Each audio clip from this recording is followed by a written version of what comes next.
Okay, so here we're going to be talking about the aorta. Now, the aorta has essentially three main parts, but if we start from the beginning, the aorta starts from the left ventricle. So,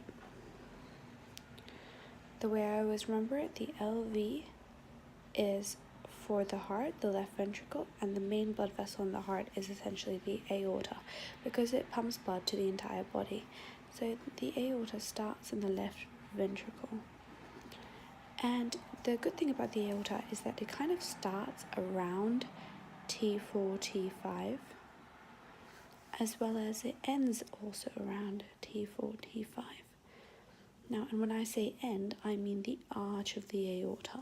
The aorta actually descends all the way into the centrally located aortic hiatus of the diaphragm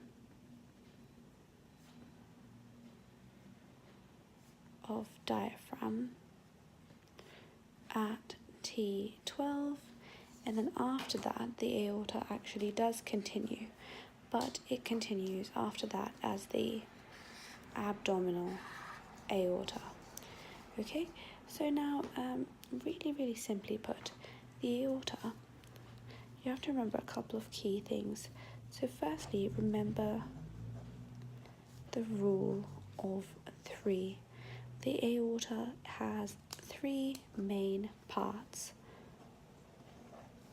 So the first part would be the ascending aorta.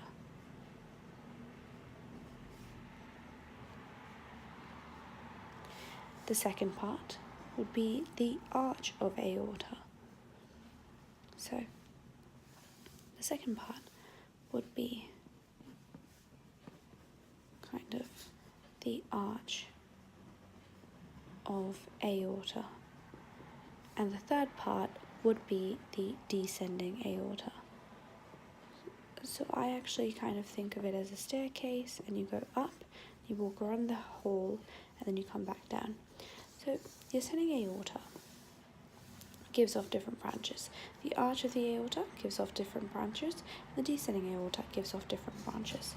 Now, when I say rule of three, I'm going to come back to it, but the descending aorta can then be further divided into three main parts, mainly based on where it crosses the diaphragm and at the aortic hiatus, as I mentioned. Now, okay, I'll talk about it now. The descending aorta can be divided into a thoracic part, which is the part of the aorta located within the thorax, an abdominal part, and a terminal part.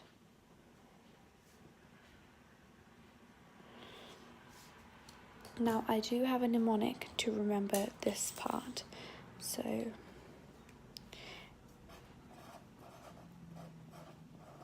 date, so descending aorta, data, or you could say data, a tat whose CIA. Now, tat would be for the thoracic part, the abdominal part, and the terminal part. The terminal part is kind of where it would end.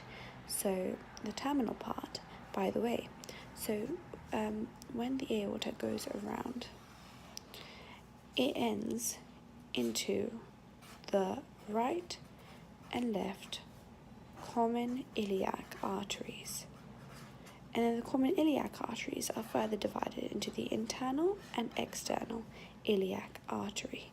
So here it would be CIA, common iliac artery. Okay, now if we're talking about, so it comes from the left ventricle, it has an arch of aorta and it has an ascending arch and then descending part. Now, the ascending aorta gives off the left and right coronary arteries. It gives off the left and right coronary arteries. that supply the brain, and those are the ones where you get off the anterior cerebral artery, the middle cerebral artery, and we'll discuss that in detail. From the arch of aorta, remember rule of 3, you get 3 main blood vessels, and also there are 3 main parts of the descending aorta. From the arch of aorta, I want you to remember when nothing goes right, go left.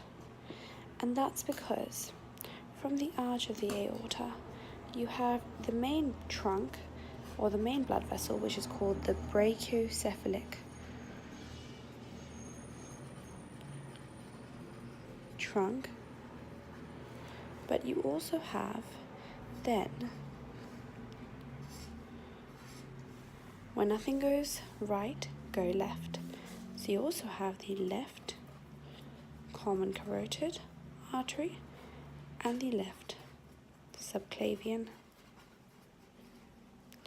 As for the right common carotid and the right subclavian, well, the brachiocephalic then divides into the right common carotid and of course the right subclavian. In terms of the common carotid, they go up and divide into the internal carotid artery and the external carotid artery. Okay, and as I mentioned, so within the thoracic part, there's quite a lot of different blood vessels which come off of the aorta. And within the abdominal part, again, there's quite a lot of different blood vessels which come off the aorta. So we've talked about, now if I just summarize all of that, the aorta has an ascending part, which gave us our right and left coronary arteries. It has an arch, and our arch of aorta gave us our brachiocephalic trunk, which could then be divided into our right subclavian and right common carotid.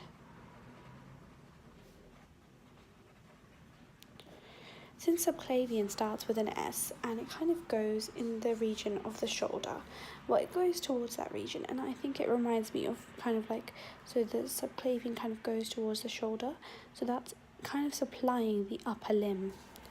And then of course you have from your arch, you also have your left common carotid and left subclavian. Now from your descending aorta, as I mentioned, you have your thoracic part, remember TAT, you have your abdominal part, you have your terminal part. Now there's a couple of different mnemonics for these, and I'll do them in the next videos, but there's something else I wanted to mention. Okay, that's it for now.